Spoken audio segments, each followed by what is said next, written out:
Going on, everybody? And today we're going to be talking about a link between vaping and your lungs being hurt. Now, I did this video before, but I have some evidence to back it up now. So, pretty much, you're a 16-year-old and you vape a Juul, or you vape a 6.8% salt nicotine Eon stick, or you vape a puff bar, or you vape, I don't know, any fucking disposable. You gotta remind yourself that 5.0 nicotine percentage, which is the minimum for Juul. Well, the minimum is 3%, but no one was addicted to Juul when it was 3%. Everyone was addicted when it was 5%. So if you're addicted to a 5% Juul, that's a lot harsher than a cigarette. And you also got to put this into account. Juuls are made for adult smokers.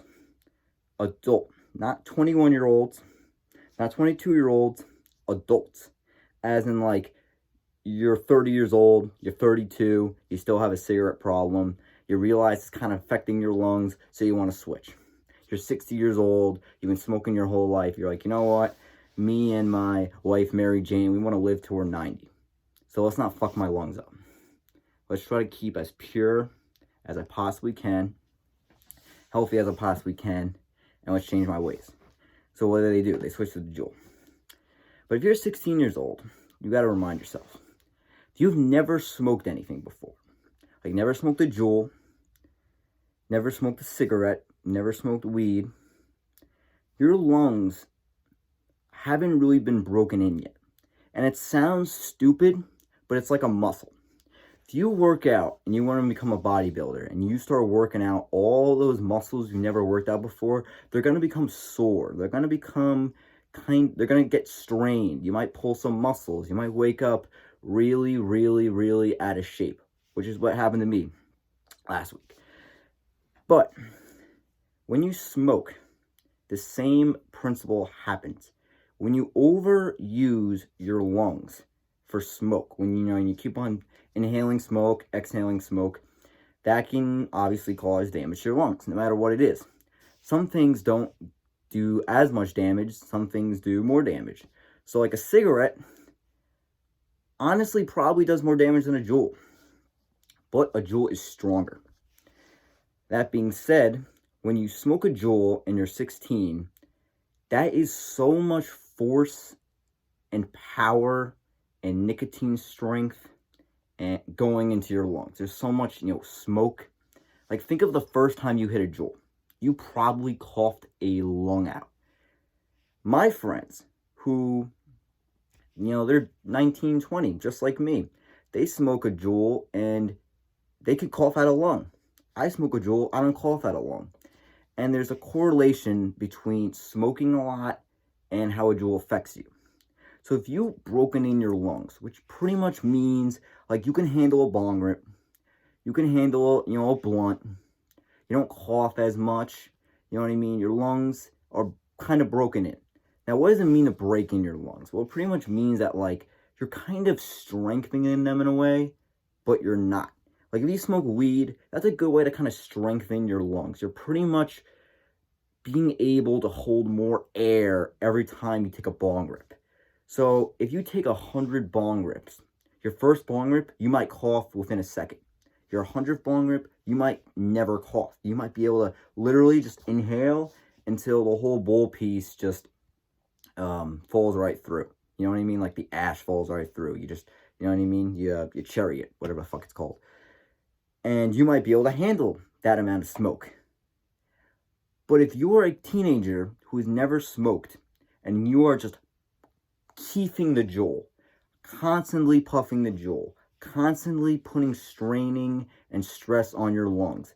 And if you have never done that before, if you've never taken a bong rip, or like I said, any of those other examples, that is too much power going into your lungs. Pretty much like too much smoke. You're straining your lungs too much. Too much nicotine going in your lungs. Now, if you compare nicotine to, let's say, another device. So this is 5.0, a Juul, for example. Logics, the ones, one of the cartridges, the, MG, 20 mg, 26 mg, the tobacco menthols, those are 2.4%. So those are actually a less percentage. Now, I've tried one of those, and those can make you cough up a lung. So you got to bear in mind, you are smoking the amount of nicotine that like a 50-year-old would need to get a buzz. And if you're 16 and you never got a buzz from nicotine or was never addicted to nicotine, that can affect your lungs. So part of the reason why I was never like a high school kid who had a lung disease or a lungs problem, because I didn't start in high school. Another reason why I was never one of those kids that had really any significant lung damage, because I went to the doctor. They said my lungs were fine, perfectly fine. Why? Because I sort of eased my way into a Juul. I didn't just, oh, I want to smoke Juul. It has fruity pods and you can get a buzz. So let me just take the Juul and keep it. No, I smoked the Juul after years of smoking other things. Like, I tried a cigarette. I've tried, weed. So this can really affect your lungs if this is like the first thing you're putting in your lungs. It really can affect your lungs. If this is the first kind of smoke, this is the first really ever bit of nicotine you're inhaling into your body, this will really affect your body. This will really affect your lungs. And like I said, think about your first Juul rip. You were probably coughing up a lung. It is a strong nicotine device. It is a strong e-cigarette. It might be very well too overpowering for kids to handle. And if you're a kid that's 15 and you never smoked anything else, you never broken your lungs in, that will damage your lungs. All that, smoke, all that nicotine, that's too much for a kid to handle. Hence, you will blow out your lungs. You know what I mean?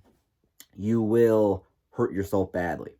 Like if you pick up an object that's really heavy the wrong way, you can literally crack your back and cause it to where you can't move your back. So you could literally be living in a hunched position the rest of your life because you picked up something that was so heavy that you cracked your back. But if you slowly ease up, slowly pick up things a little bit heavier at a time, you will be able to pick up the biggest object you can fucking see, and you will be fine after you pick it up. If you're going from 190 to 195 to 200 to 205 to 210, you're going to be fine. But if you go 100 pounds to 200 pounds, you're not going to be fine. Same thing with Juul. If you start out smoking like 1% pod, yes, you will be fine. The Juul, I don't think could ever kill you. It can never hurt your lungs. But if you're a 16-year-old starting at a 5% nicotine, that is not good for you, and you will hurt your lungs. So that's kind of advice. That is sort of my evidence that I've kind of concluded that if you are feeling pain, that could be why. You're just not used to that amount of smoke. Now, you're probably wondering, well, why doesn't weed kill your lungs, but nicotine will? Well, if you smoke a lot of weed, it never really damages your lungs. You know what I mean? It's kind of, it might build up, but if you stop smoking for 3 weeks, it will go away. That buildup, of smoke, that buildup of kind of like that weed resin, it'll go away. Because it's weed, it's natural, it's a plant. But something made out of chemicals and components from a lab, not really that safe. Not really that safe. So if you smoke something like that, that comes from a lab, not natural, not from a plant, you will feel pain in your lungs. You will feel a buildup of stress. Because it's just all this unnatural ingredients combined to give you a nicotine smoke device. But if you're smoking weed or anything else, even a cigarette, it's natural. It's just natural tobacco. Sure, they add chemicals and additives, but we all know what cigarettes do to us. They'll kill us in 50, 40 years, unlike a Juul that will kill you instantly. So that's just some good advice to look forward to when you take your next Juul rip and you are 16. Have a good night.